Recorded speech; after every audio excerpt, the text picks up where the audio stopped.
What's going on, world? Coming at you guys again. We got another quick video. Culture. Let's talk about it. So, relatively recently, what we've seen in the last year or two was the content and conversation about culture.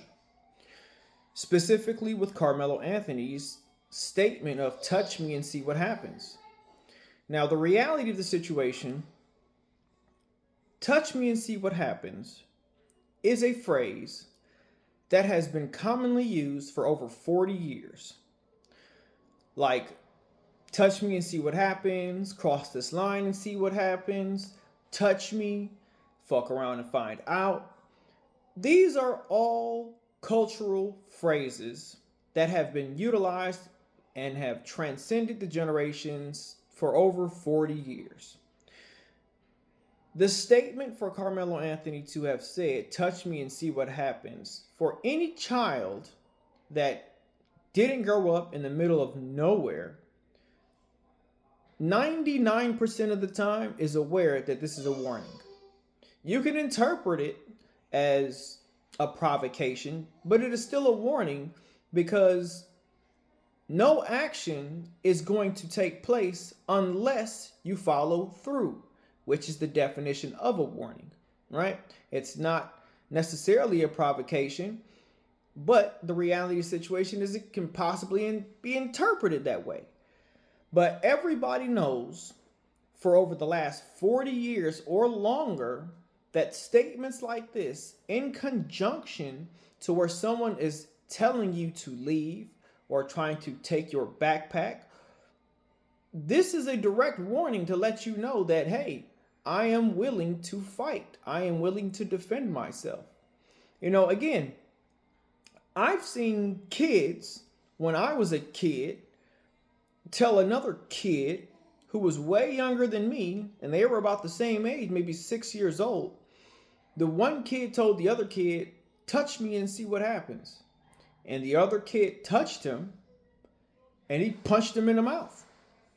To where another kid said, cross this line. And he used his toe to draw an imaginary line on the concrete. And he said, cross this line and see what happens. And they were already in an argument before this happened. And the other kid crossed over the line and he got punched in the mouth. You know, the reality of the situation again is these common colloquial terms, these phrases, are a part of American culture that have transcended the generations for over 40 years. And one of the most common cultural practices that we've seen is the chest bump. The last person that we saw do the chest bump that was prestigious in their own right, well known in a public manner, was President George Bush.